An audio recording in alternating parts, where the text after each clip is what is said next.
AIDS brings a response Fight from the against government. AIDS, the disease which claims life. Welcome to AIDS The Lost Voices with me, William Hampson, bringing you the deeply moving and heartfelt diary of Yorkshire's own Simon Daniels. Diagnosed with AIDS in 1993, Simon's personal reflections were a regular feature in Hull's Daily Mail newspaper, offering an unfiltered glimpse into his experiences of fear, hope and resilience. Digits ready? Let's go.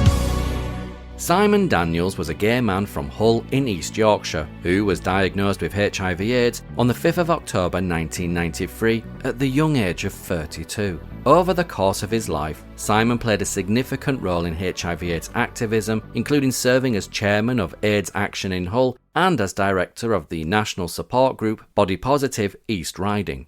Under the pseudonym John, Simon began writing a weekly diary column in 1995 titled Positively Speaking for Hull's Daily Mail newspaper.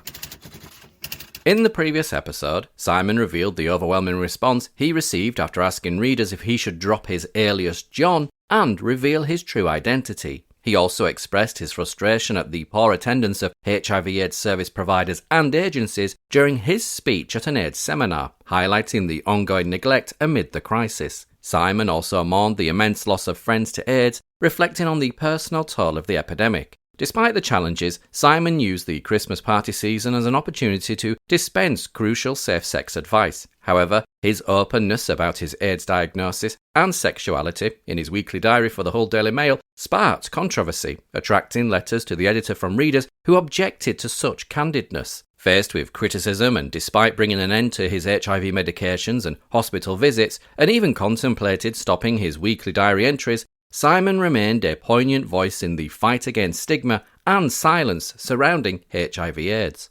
Now that you're up to speed, I shall let Simon, in the name of John, tell you the rest. 2nd of April, 1996. This week's diary is from my heart and not my head. No one said that when I started to write this column, it would be easy. I hope you did not think that reading it would be easy either. During the past 7 days, I have never felt so lost for words, so vulnerable, afraid, frightened and angry with myself. Needless to say, the last week has been a terrible one. I cannot, for personal reasons, divulge details of this scenario. Suffice to say, though, that I am really melancholy about what has happened to me since learning that a close friend and ex-partner had died. People who have shared this experience will know what I am talking about and hopefully will gain some comfort by what I am writing. For those of you who do not, well, read on and learn more about my feelings surrounding this situation. Everyone in this world is special. We all make choices and attempt to make the best of ourselves. We all like to be popular, loved, encouraged, inspirational and treasured. The person of whom I am talking was all of these things and more. The way in which we present ourselves is important. I have tried so hard to be a person everyone likes to know, although I do not know whether I succeed at all. I have been personally challenged this week in a way that I never thought imaginable. I have been forced to face realities, look at the way in which I present myself. I have started to ask myself some serious and thought-provoking questions. I just do not seem to know where to start in my quest for answers. I just wish at times that I had listened. I wish that I could step away from this introverted persona surrounding me. I only wish I could say the words that I want to, but I cannot. Suffice to say, I am full of regret. I am beholden and cannot attempt to comprehend.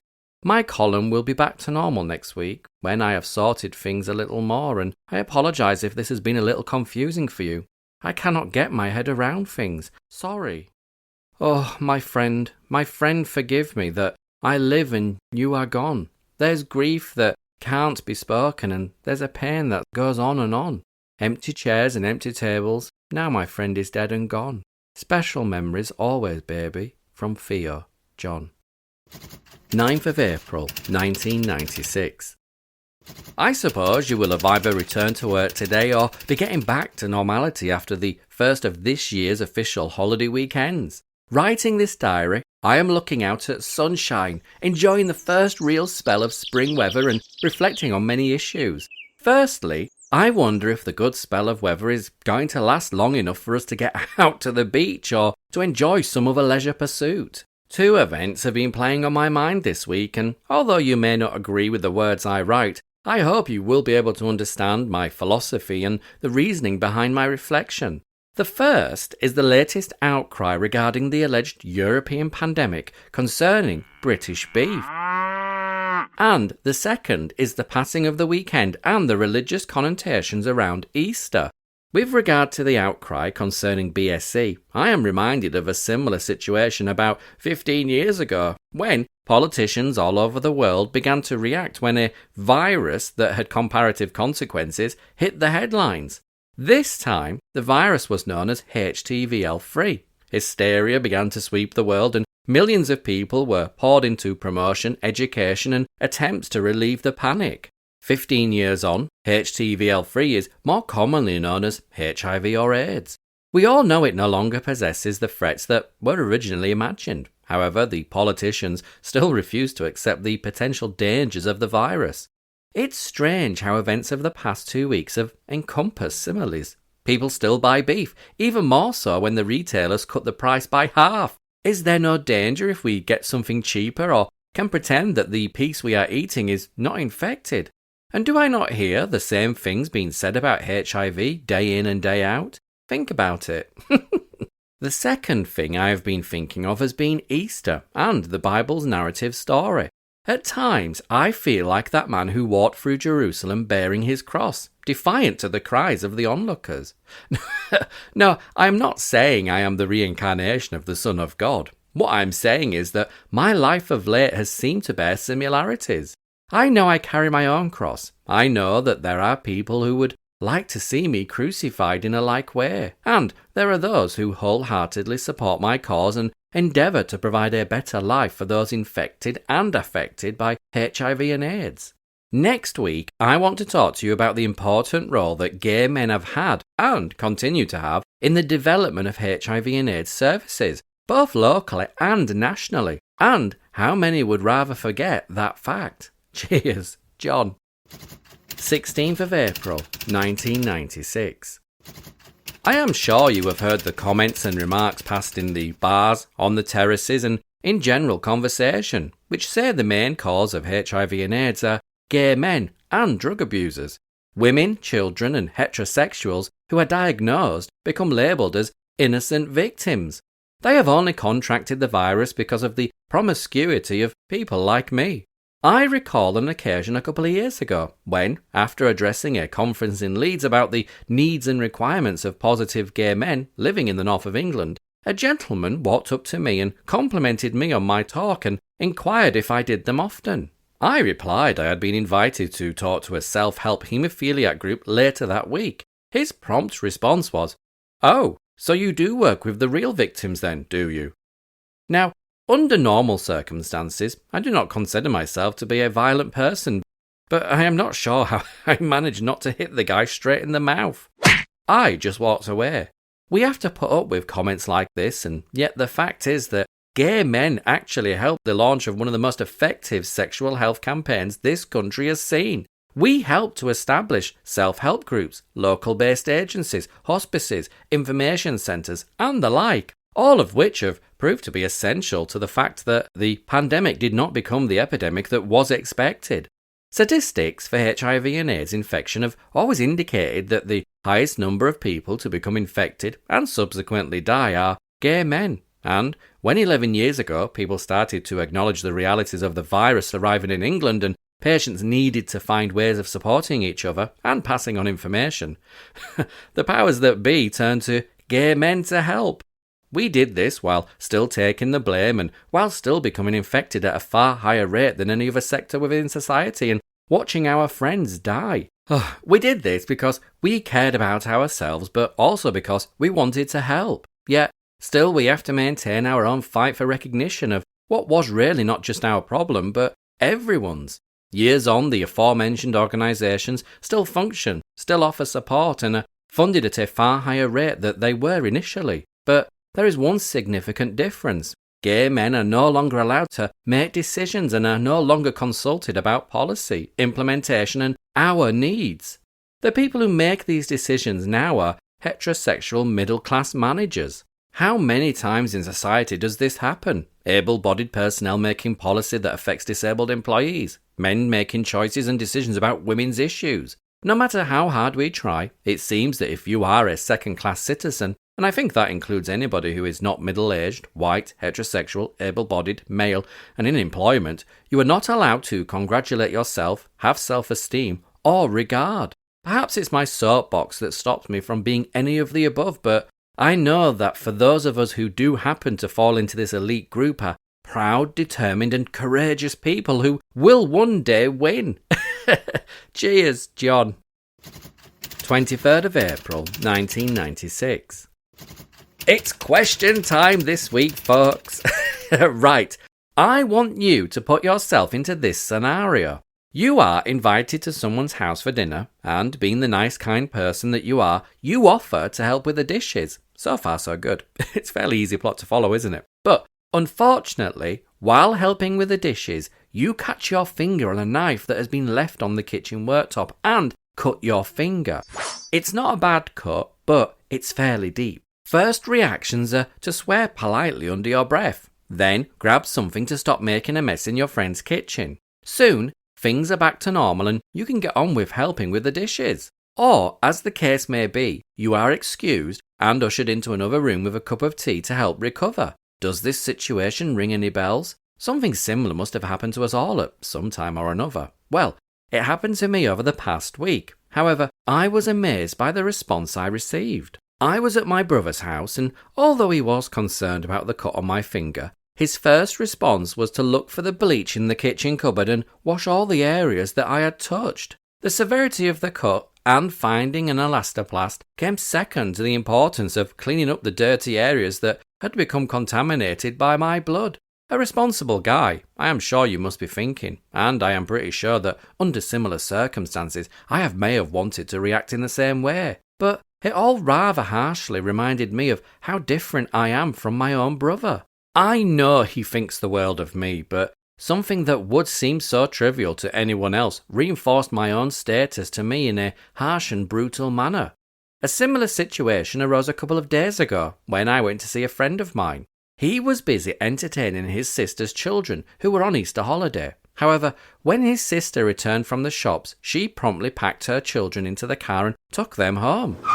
Was her exit because she had to do some work at home, or was she taking the children on a treat? No, it was merely the fact that I was in the house. She could not bring herself to allow her children to be in the same room as I was.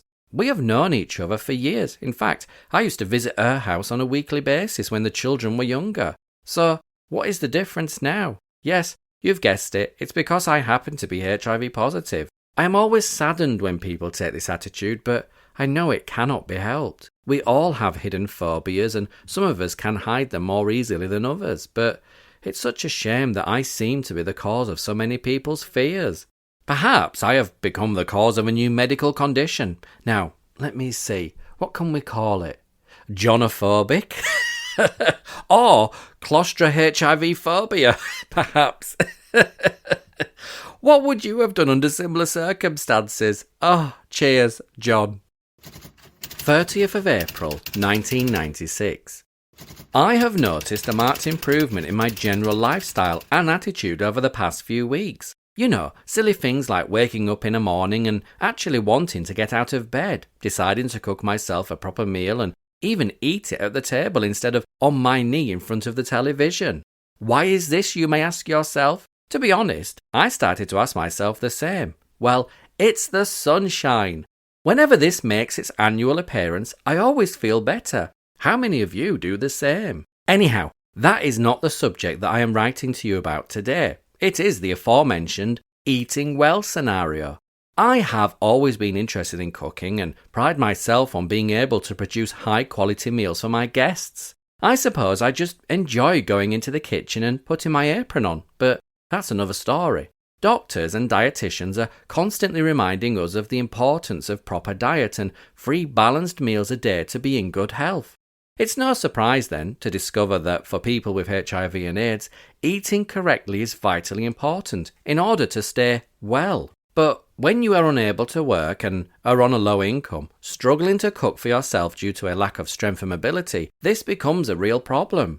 There are many times during each day that the sheer thought of having to get up and cook a meal can make me feel physically sick. The energy required to do something as simple as planning a day's menu and shopping for it are just too much for me. It's a strange feeling for a guy who spent many years working in kitchens and planning the banquets for many thousands of people. Yet, I always find it difficult to explain to people that no longer can I work up the energy to do this as I used to.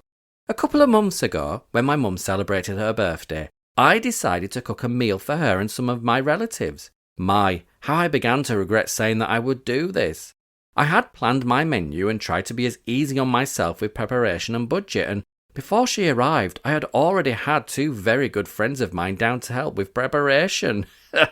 It still took me another 6 hours to get to the stage of putting food on the plates. What would normally have taken me a couple of hours to prepare actually took me over 14 hours. This is a sign to me that I should perhaps think before I open my mouth in future, but I still like to think of myself as a normal guy who can do what he used to. In other cities, networks have been set up to help positive people with dietary requirements and to give them assistance in the preparation of planning, buying and cooking of the same.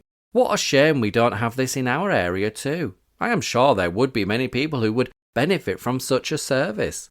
Cheers, John. 7th of May, 1996. Have you ever performed on stage? If you have, you can imagine just what is going through my mind at the moment.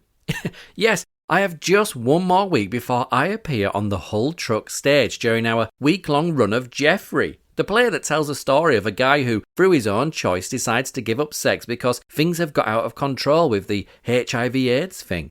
Anyhow, enough said about that. If you want to know more, then order your tickets now from the box office.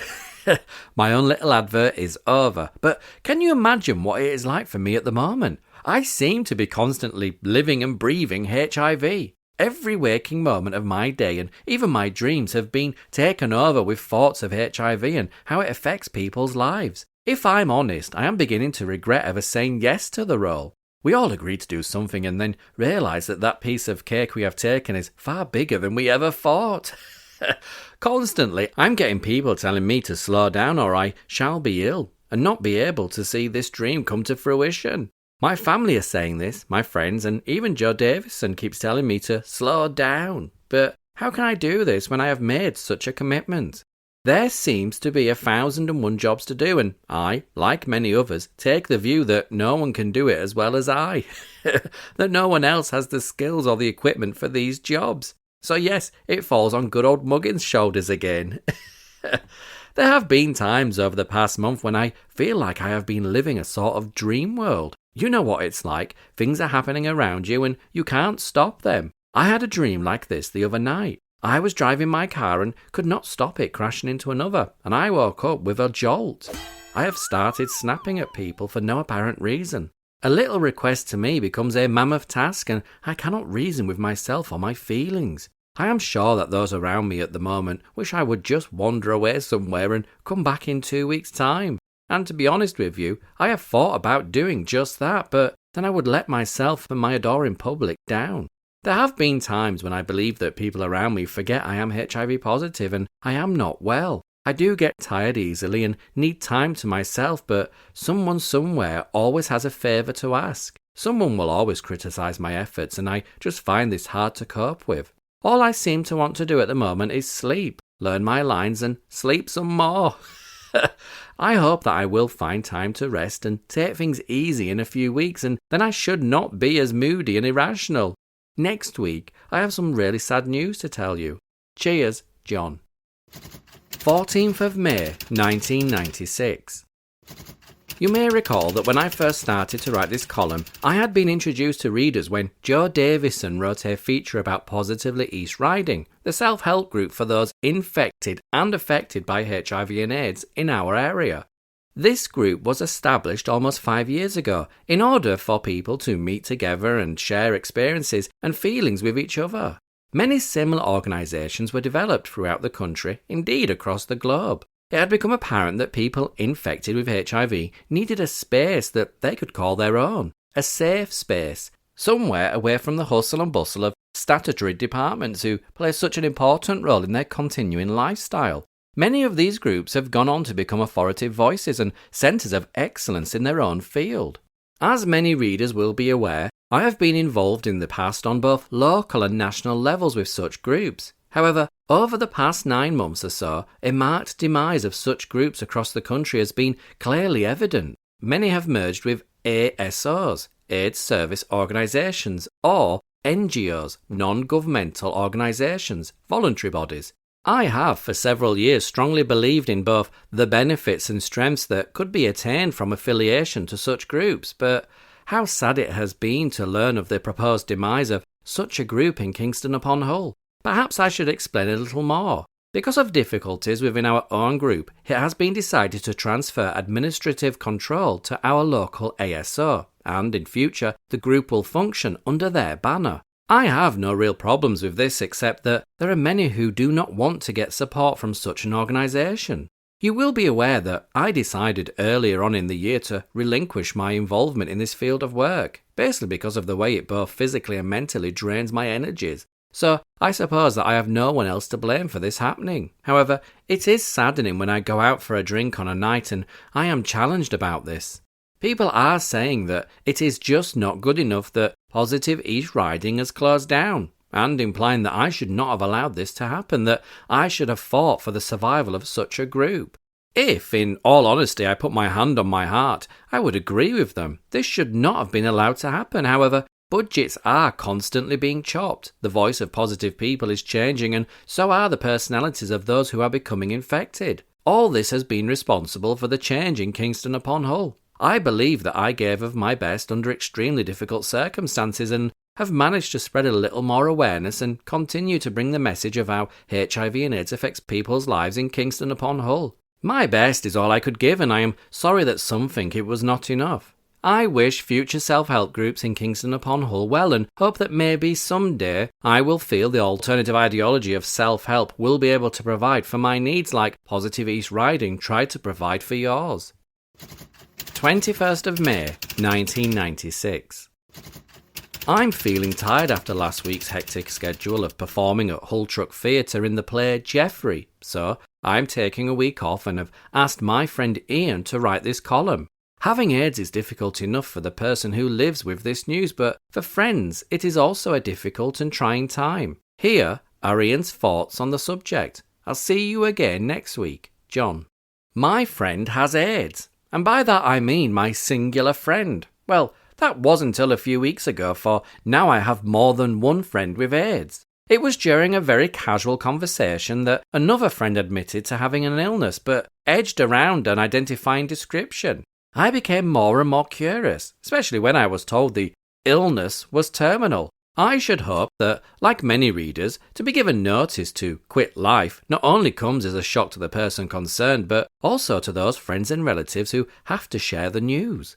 I pondered on the various illnesses that are terminal. Cancer of some sort came to mind first, so not at this stage daring to ask whether this was the case. I told the story of a friend my mother knew who was terminally ill with lung cancer and had been given only 3 months to live. I thought the fact that this person died 9 years later of a completely different illness, proof indeed that cancer isn't always the killer it's made out to be, might give hope. I also mentioned John's AIDS diagnosis. Then the bomb dropped. Quote, "That's what I've got," end quote. It caught me off guard. Here I was talking to a heterosexual, married with a family, whom I would never have thought could have been in a at-risk situation, enable infection to take place. My thoughts had been read by my friend, and response I received came as even more of a shock. This AIDS is not HIV origin. It is not acquired immune deficiency syndrome, but autoimmune deficiency syndrome. Now, I must admit that I know little of medical technicalities with regards HIV and AIDS, but I am told that the auto version of AIDS can develop in anyone at any time, or, as in the case of my friend, can be hereditary. Now, does that surprise you as much as it did me?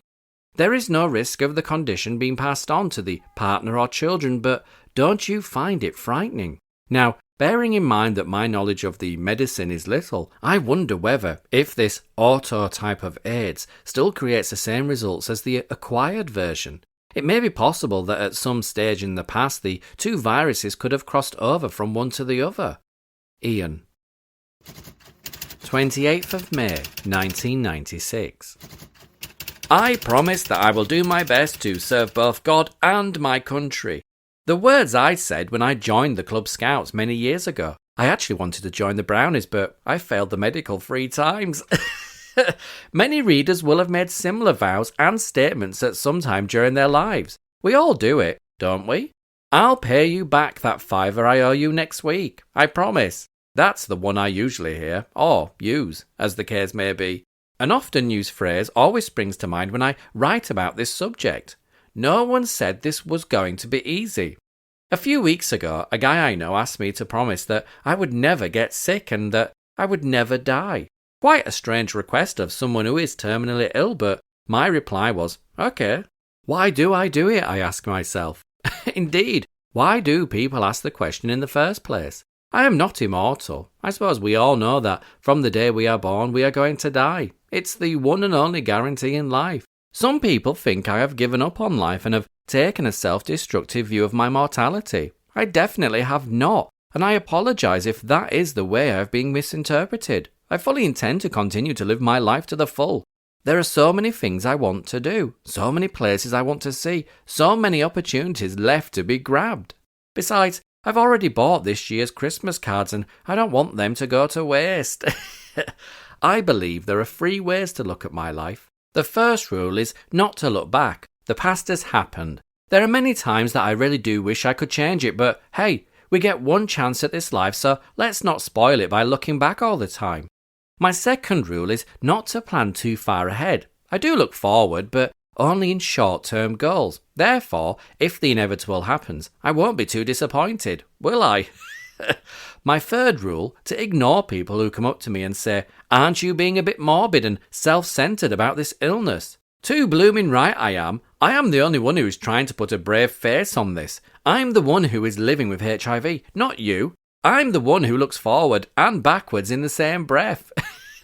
It is me who tries to look happy all the time and who tries not to get too depressed. As much as I would like to promise you all that I will not get depressive, self-centered or morbid, I just can't.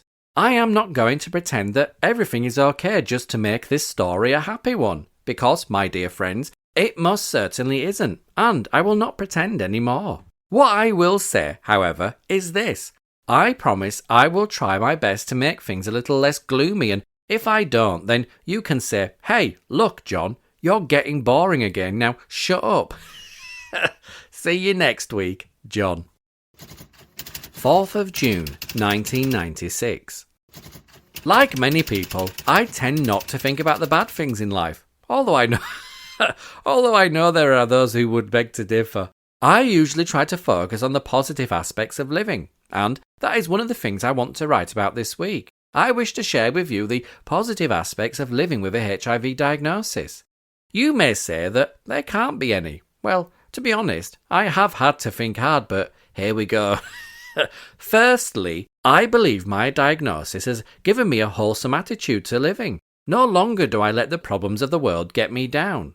We all have setbacks at some time in our lives, and none of us really deserve bad luck, but it's something that, however hard we try, follows us around. I am fortunate in having so much support around me that my status plays little part in my real existence.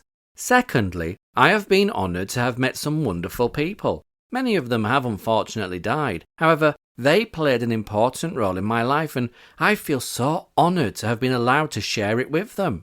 How many of us can actually put our hands on our hearts and say that we have been allowed to share in someone else's last moments? This is one thing that I feel really honoured to have been allowed to do, all because I am HIV positive. Thirdly, and most importantly, it has given me an opportunity to talk about and prepare for my death. This is not something a normal guy of 35 years old is allowed to do. Only last week, my mum and I sat and talked about my will, my funeral service and the arrangements. I know this may sound a morbid subject, but believe me, I feel so privileged to be allowed to do this. It means that I am in the control seat. It means that I get to make the decisions a lot of us don't.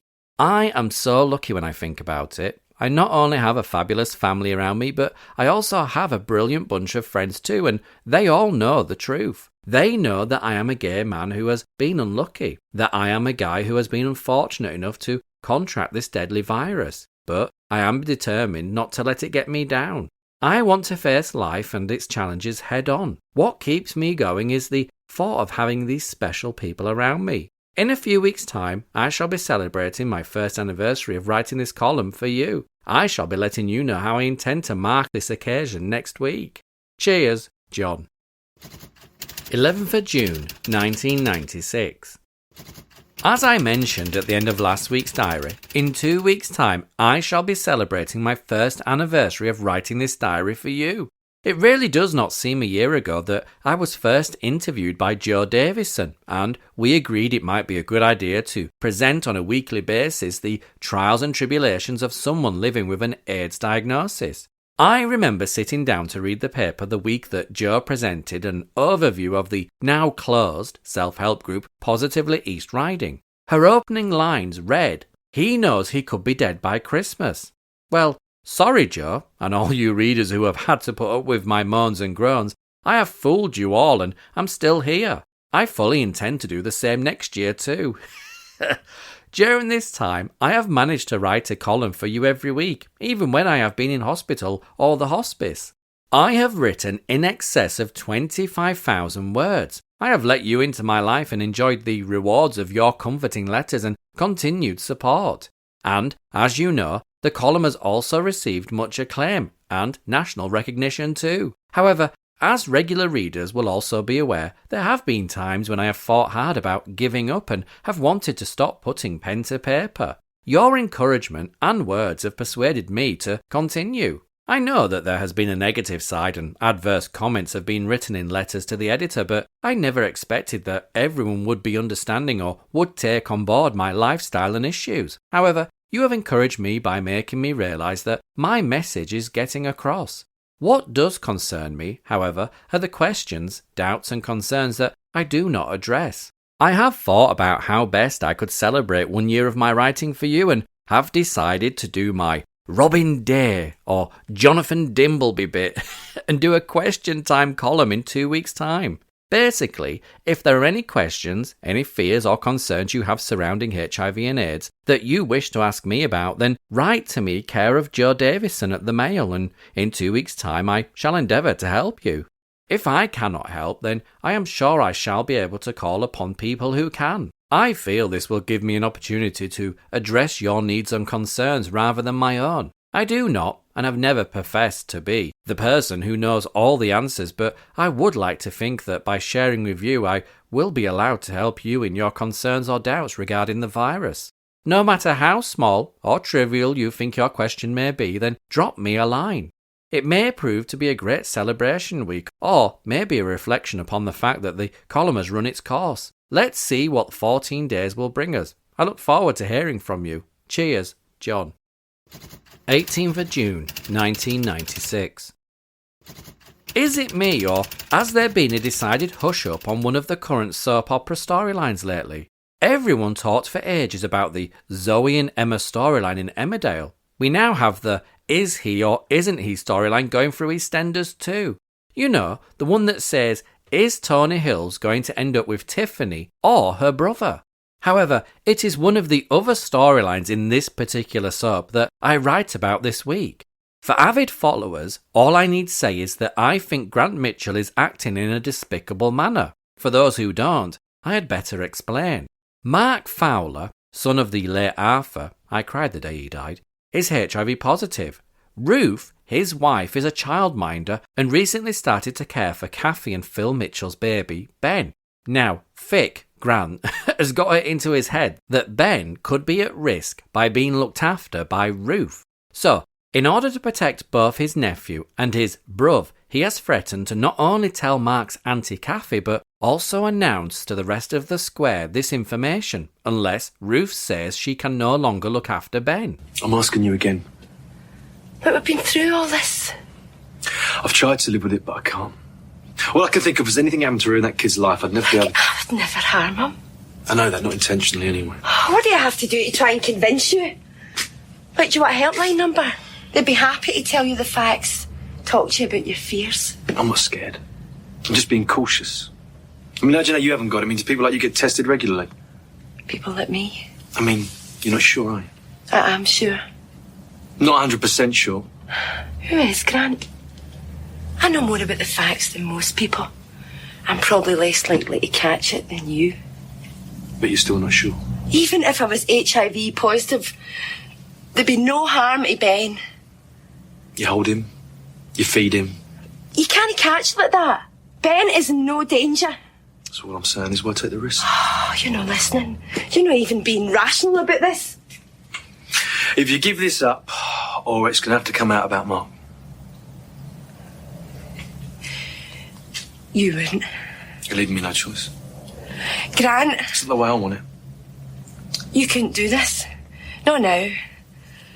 I mean, Mark's just lost his dad. He's not even buried him yet. You could do that to him. To Pauline. At a time like this. Did they? Did I often know? Of course. Mark's not ashamed. But he never told Kathy.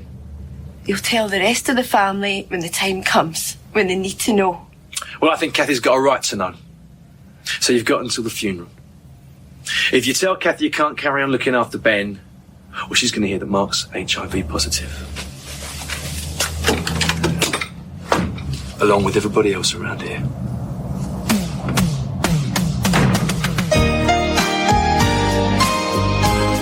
Oh, a bit of a stupid storyline, I thought to myself when it first raised its ugly head. That is until the following day, when my mother visited and started relaying her disgust at both Grant and the writers for allowing such prejudice to enter one of her favourite soaps. Then I got thinking this issue through and wondered how many times I have been faced with similar threats and fears of blackmail. Not of course by my family, I might add, but by simple eggheads like Grant, who think that it is both funny and clever to take someone's status and use it in such a despicable way. Can you imagine what would happen to me if a similar situation arose? I mean, poor Mark is going to suffer both lost trade on his veg stall, that mortgage and council tax will never get paid now, and his family will suffer discrimination. I try so hard not to get worried about this happening, but still fear what would happen to me and those close to me if my identity were released.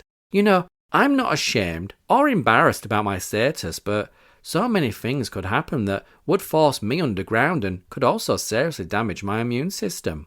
Quite a few times during the past month or so, people have come up to me asking if I write Positively Speaking, and because I never hide the truth from people who ask a direct question, I tell them, yes. But this is becoming quite frightening too, just how many people out there know who I really am. Maybe I'm giving too many clues away, but then I try to be honest about things and the way my life is going. Am I getting paranoid? Or should I try my best to hide away from all that I believe in? My hopes, my dreams, my future? I'm getting melancholy again, aren't I? Suffice to say, if you meet a Grant on your journey, try and tell them that it is not all doom and gloom where HIV and AIDS are concerned. Point the Grants of this world in the direction of the National HIV and AIDS Helpline, or to a local HIV and AIDS helpline. Or, better still, tell them to grow up and start acting responsibly, and then maybe the virus will stop spreading itself around so much. Cheers, John. 25th of June, 1996. Following on from last week's episode, did you see last Tuesday's episode of EastEnders? Poor Ruth Fowler has been bullied into giving up her job looking after baby Ben by AIDS-phobic Grant Mitchell. And now, Mark has found out Grant is aware of his HIV status. He has confronted him. I was so incensed by this, I have decided to write a letter to Grant and let him know my feelings. Hopefully, it will make others realise the fears a guy like Grant can produce when he badmouths people who live with AIDS. A year ago today, I started to write this column and I conclude today's diary with a piece from a book entitled, How Can You Write a Poem When You're Dying of AIDS? The words are a reflection of what I feel I have gained from writing this column for you throughout the year. Cheers, John. Dear Grant, Each week I write a column for my local newspaper about the virtues of living with an AIDS diagnosis. I told the readers last week how I was appalled by your threats to blackmail and expose your neighbour and friend Mark Fowler's HIV status to his auntie Kath and to your brother Phil. You are a guy who has gained some respect in your community, and I am finding it difficult to understand your paranoia and fears over HIV. As Mark mentioned to you last Tuesday, he was actually helping you when you found out about his illness. Why, then, do you feel it is important to use this information against him instead of supporting him? I got to thinking that you were representing a minority in society and was then reminded by a friend of mine that, in fact, you were not. You are actually speaking on behalf of the majority of the nation when you voiced your fears and bigotry towards us. Come on, Grant, do us all a favour. Don't hide behind your fears of what could happen to you or any member of your family. When you had the audacity to attend Arthur's funeral, I sat watching and wishing it was you Mark had hit instead of Willie Roper. Then perhaps you might have had something to worry about. With respect, John. P.S. Don't think you will be able to get away with this bullying because we, the British public, will not allow it. You are not going to be able to tell Kathy this piece of information either because I have got there first. I have written her a letter too. See next week.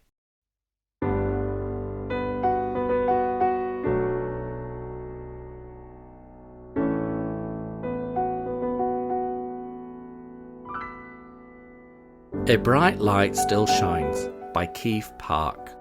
Sometimes I feel the pain ain't gonna end. Sometimes I feel my heart might never mend. A lake of buried tears hidden in my secret place, and I can't hide what shows upon my face. Yet, after all this time, when you read between the lines, a bright light still shines. The wealth of my soul lies patiently in wait. It carries more hope than I could ever state. I'm learning to love, there's no joy in hate, and I'm so thrilled with my dreams of late. Yes, after all this time, when you read between the lines, a bright light still shines.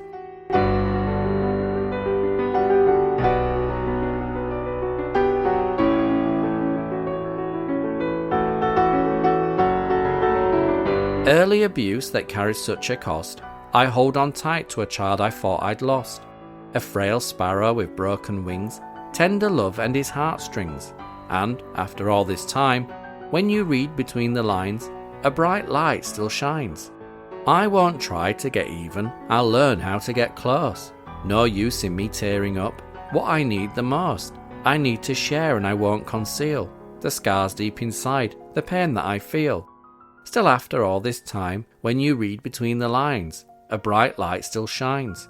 And, after all this time, when you read between the lines, a bright light still shines.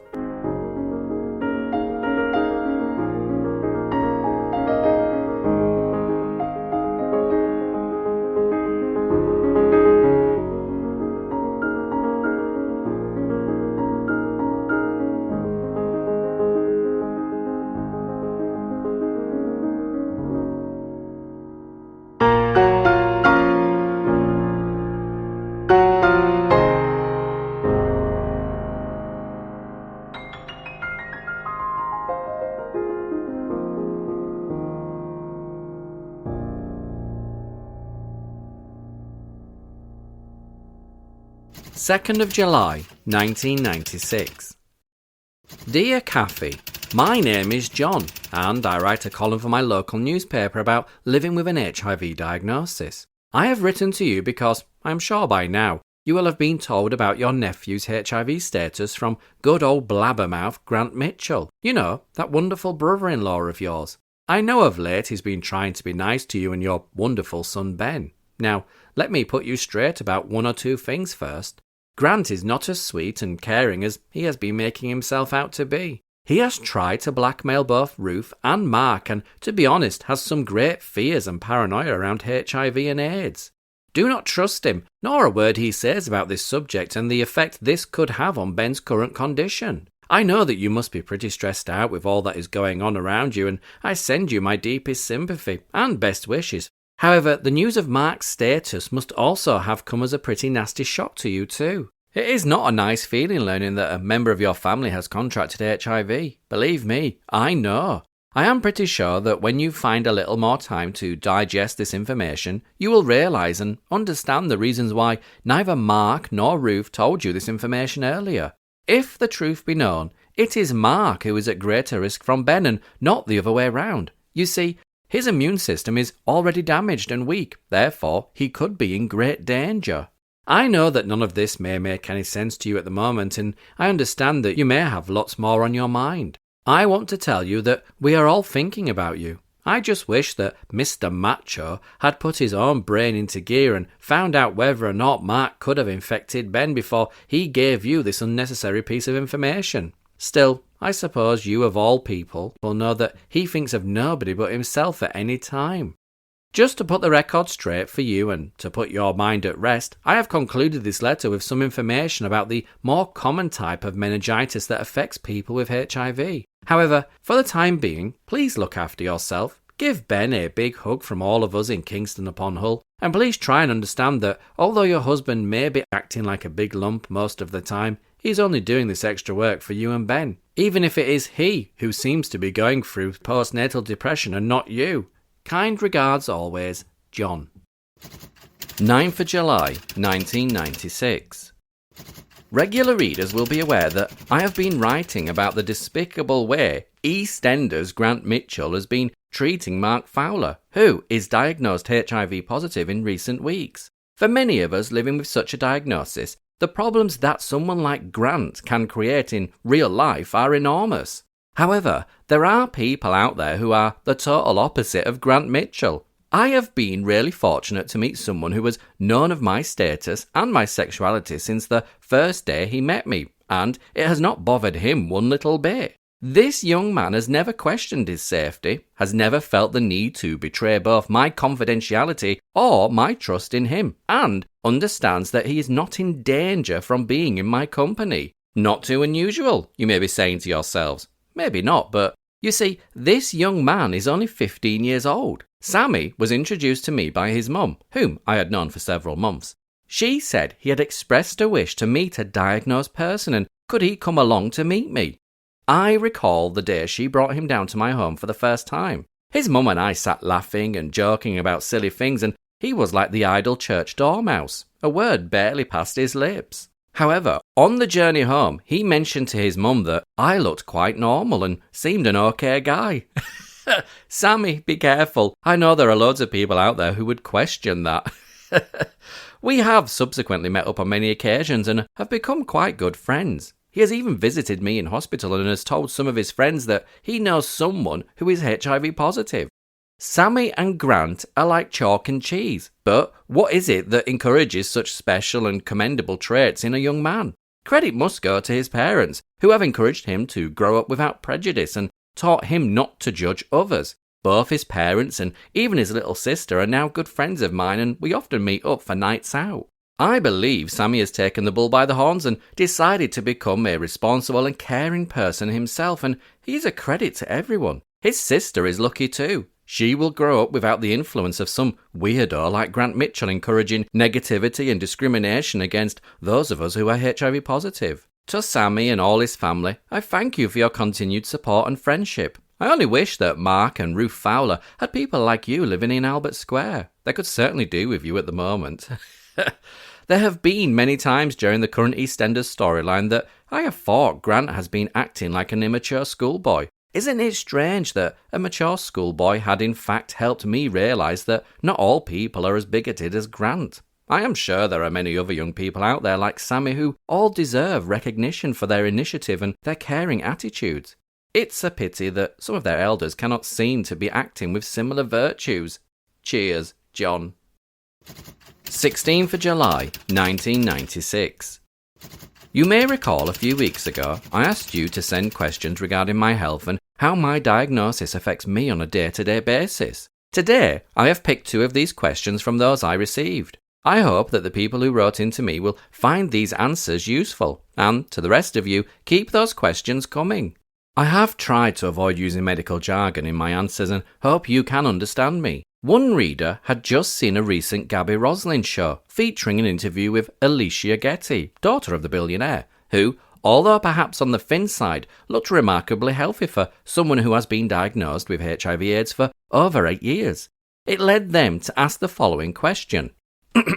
What exactly categorises the change from simply being HIV positive to having a diagnosis of full-blown AIDS?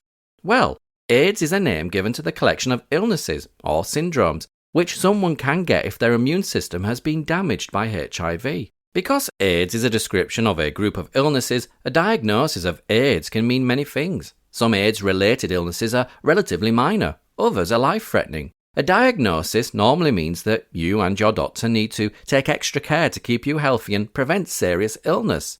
Fortunately, there are now effective treatments for most of these illnesses. Over time, AIDS can weaken your immune system further, making these illnesses harder to fight. To have an AIDS diagnosis, you have to have one or more of the infections nominated by the official classifying organisation. These infections are not caused by the virus, HIV, but have taken advantage of the damage the virus has done to the immune system. These infections include some of the following: persistent generalized lymphadenopathy, PGL, constitutional disease, for example, night sweats, tiredness and thrush, opportunist infections such as pneumocystis carinii pneumonia, PCP.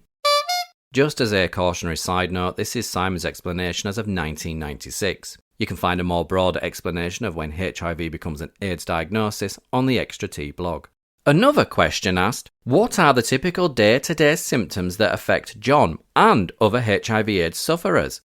Now, in order to answer this question, I first of all looked in my Oxford for the definition of the word symptom and found the following, quote, perceptible change from what is normal in the body, end quote.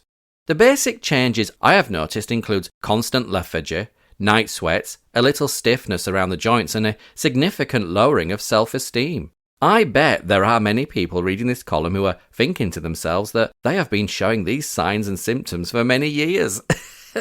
And that is one of the worst things of having a diagnosis like mine. There are many times when you feel perfectly normal and fit. If I had £1 for every time people came up to me and mentioned how well I looked, I would be a rich man by now. I'm not particularly sure what a person with AIDS is supposed to look like, but I don't seem to look like people imagine any of the time. If I could sum it up in a sentence, I would imagine it is like looking like and still feeling like a young man but not being able to do all that I would like to. There are times when I feel like an old man and wish that I wasn't. Next week, I'm going to tell you about yet another new chapter in my life and my ongoing treatment. Mystic Brian has entered the alternative therapy cycle and I want to tell you how this affected my lifestyle. Cheers, John. 23rd of July, 1996. How many times have you watched a hypnotist on TV or in a live show and thought, that could never happen to me? Cynical John here thought exactly the same. No way would anyone ever be able to hypnotize me and get me to do stupid things. But yes, you've guessed it, I've succumbed to the powers of hypnosis and believe it or not, I'm finding it really beneficial. My friend told me she knew someone who had a keen interest in hypnotism and who offered his services to me and other positive people free of charge. I pondered on this for a while. I wasn't sure if I really wanted someone to delve into my subconscious and get me to do silly things while under his spell. But one night, in a drunken stupor, I agreed to give it a go and a week later he arrived at my house. Needless to say, all my ideas of hypnotism were wrong and Brian Glenn has certainly helped me. Brian lives in Newport and has been studying this subject for some time now. He has realised the powers of hypnotism and dealing with a person's subconscious and allowing them to alter and affect their own lives over the powers of natural medicine. He explained that I would remain in full control at each session and nothing untoward would happen to me at any time. Mind you, when in one session he got my left arm to raise itself into the air and then made me look at it to confirm that I had no control of myself while under his spell, I got the shock of my life. I have used this alternative therapy to deal with issues such as positive thinking, sleep patterns and assertiveness and generally feeling a lot better about myself and allowing this to come over to others. I must say that I have been well impressed by the powers of hypnotherapy and would recommend anyone who feels that they can benefit from it to contact someone too. I am considering stopping smoking, again with Brian's help, although I understand there will be a charge for this. but who cares if it gets me away from my addiction to the dreaded weed? I can honestly say that the benefits of my hypnotherapy sessions have been great and have been noticed by many. It's nice to feel in control again, and my thanks go to Brian for his help in this transformation, although I know he will say it's all been down to me. I am waiting for him to help me learn self-hypnosis, and then each Saturday night I may be able to do my own version of Mystic Meg and predict the 6 lucky balls that could change my life. I may be able to replace her one week and be called Vera Virus. Who knows, eh? See you all next week. John. 30th of July, 1996. I was in town for a drink the other night when a friend of mine came and asked if he could introduce me to his mum. Not an unusual request, you may think, but when my friend introduced me as John, you know, the guy who writes for the paper, my heart sank a little. It's not that I mind being referred to as John, it's more about this thing of my status being a bigger part of my life than I want it to be. I know that I should be grateful people are beginning to take notice of what I have been writing for the past year or so. To be honest with you, I am flattered that so many people actually do read what I have to say. It's this thing about people seeing my status first and getting to know me second that bothers me. If I were a footballer, hardly likely though, I would still be John, wouldn't I? Or would I just be a footballer? Anyhow, this really nice woman and her husband talked to me for a while about the problems of living with my diagnosis. Both talked about how brave I was and how much they enjoyed reading the column. It's strange that I have started to meet a new breed of people who only know me through the column. They have never known the other John, the one who likes to laugh, go out, enjoy himself and basically just be like any other person. I am pleased that people are now talking more freely about the column, but also wish that I could just be me, good old John, and not the person with a label around his neck all the time. I think what I'm trying to say is I'm just like you really, nothing different at all. Next week, I shall try to explain how difficult it is for me, after meeting people in a pub or club, to decide how best to tell that person about my status. It's a really weird situation to be in, and I shall try and explain more next week. Until then, happy sunbathing. John. 6th of August, 1996. Now, let's say that you are out for a night on the town. You are single and you see someone you really like. This person seems irresistible and appears to be keen on you too. The bouncers have started to throw people out of the nightclub and it's time to go home. And this person wants to come back for a coffee. A situation many of us have been in at some time in our lives. I have had these situations arise too. The problem I have with this is, do I tell my new friend about my HIV status? And if I do, when? It is hardly the type of conversation you bring up whilst ordering the next round at the bar. 2 pints of bitter. And do you want any crisps? By the way, I'm HIV positive if you're interested. In reality, at this point, I would prepare myself for a quick exit stage left and never see the person again. Or do I wait until I have my friend in the taxi on the way home? At least then I have them in my powers. Perhaps it would be better to wait until I have them back at the flat, and then they can't get home.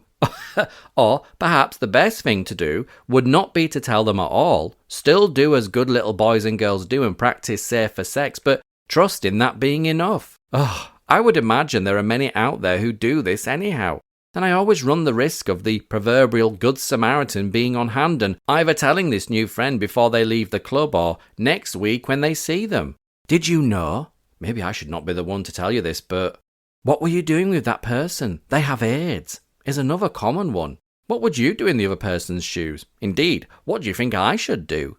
Recent soap opera events have proved that we do not live in an all-accepting world that can deal with this issue. I have lived with the virus for almost 4 years now and still find it one of the most difficult situations to handle. When you have a quiet moment sometime, try standing in front of a mirror and telling yourself that you are HIV positive. Then try telling one of your closest friends. Try putting yourself in my shoes every time I go for a night out. I am only too well aware that there is no right or wrong way to do this. I wish there was, then I could perhaps follow the textbook's example. I can live with the virus. I have plenty of practice. However, it is other people who find it so difficult to do this. I wonder if my virus would play such an important factor in this had I just won the jackpot on the lottery. Different situations have arisen similar to the above over the past couple of weeks. I am not sure I have dealt with these well or not. What would you have done? Cheers, John. 13th of August, 1996.